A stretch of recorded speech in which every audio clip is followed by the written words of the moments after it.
Hey, hey, welcome to Live with Lynn. So if you're here, say hi. If you're watching the replay, be sure to type replay so I know you were here. I'm Lynn Huber, and I appreciate you being here today. So today we're going to talk about staying self-motivated after a setback. You know, you did it. You figured out how to be self-motivated, right? And now you're doing the thing that you've been working so hard to do. You're exercising every day, or you're losing weight, or you're working your business every day, and you're starting to see success. It was no small feat, but you're done, right? Now you got it? Well, not so fast. I mean, just because you learn how to be motivated from inside you doesn't mean the chase is over and you've won the game, right? Just because life has its, just as life has its ebbs and flows, people have their own ups and downs. Good morning, good afternoon, Karen. Hi, Judy. Good to see you. Thanks for being here. So yeah, life has its ebbs and flows, right? People have ups and downs. So we may have a setback or two or three. And in that case, you have no idea how your mindset could change. When you have a setback, it can literally mess with your mind, right? And then it's hard to keep that motivation, right? So that might sound daunting, but it's important to be realistic. So if you've gotten this far as a self-motivated person, you've likely had to be realistic with yourself in the past.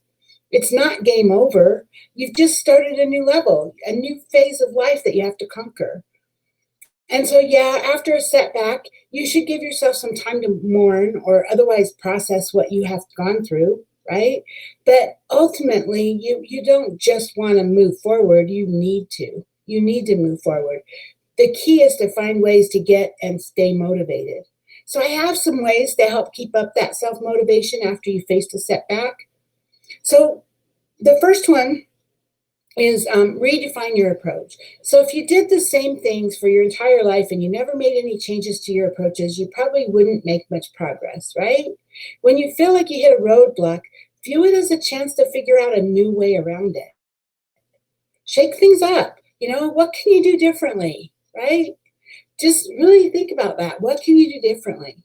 The next one I have, spend time with people who make you feel good.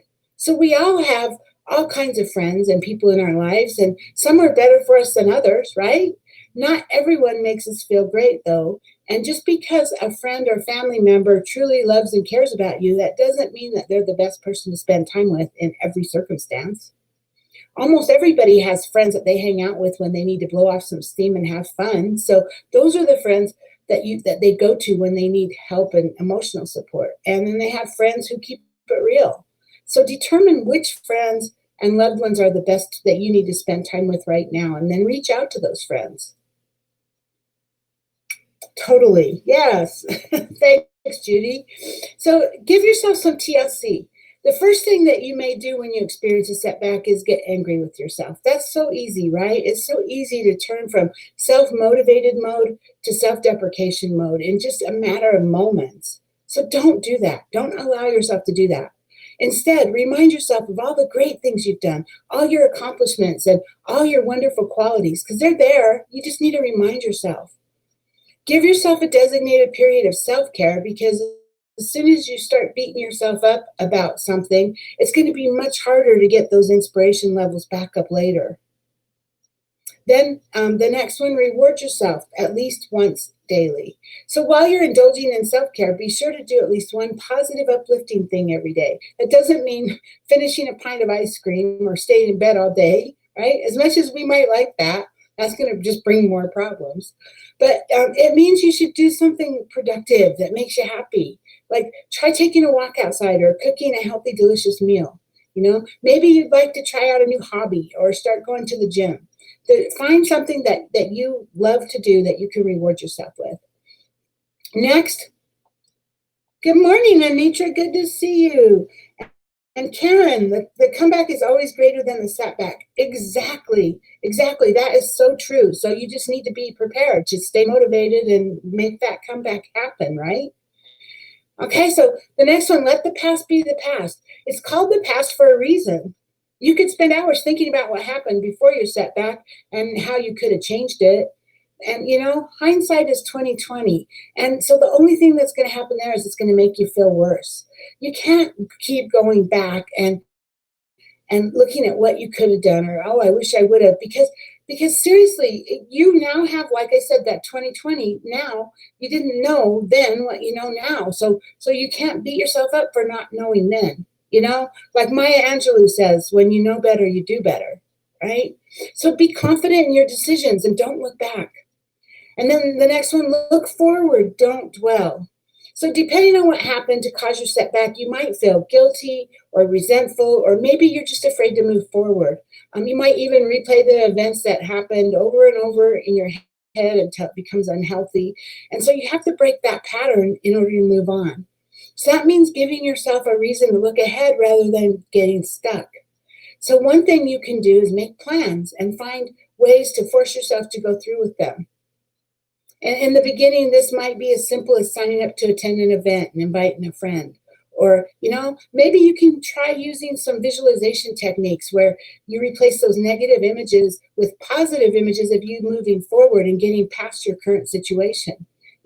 Like Karen says, the comeback is always greater than the setback. So look forward to the comeback. Decide how you're going to come back.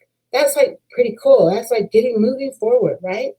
And then manage your expectations. When you don't see progress as quickly as you want, or you hit a snag in your plans, that feeling of frustration is the first step towards giving up. So don't let that happen, right?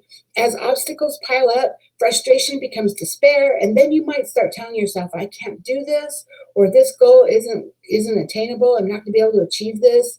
Don't do that, right? Your brain is always looking for something. Your brain is calculating whether or not it's worth the effort to keep going. And so your job in being motivated is to find ways to manage the stress and the emotional turmoil of those inevitable dips, and then just keep going.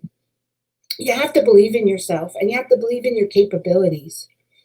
And then remember that changing your life for the better doesn't happen overnight. When you set out to achieve a big goal, expect that it's going to take a whole series of small steps. It's not going to just happen overnight, right? You're going to have ups and downs, and it's just how it is. It's just how life is, right?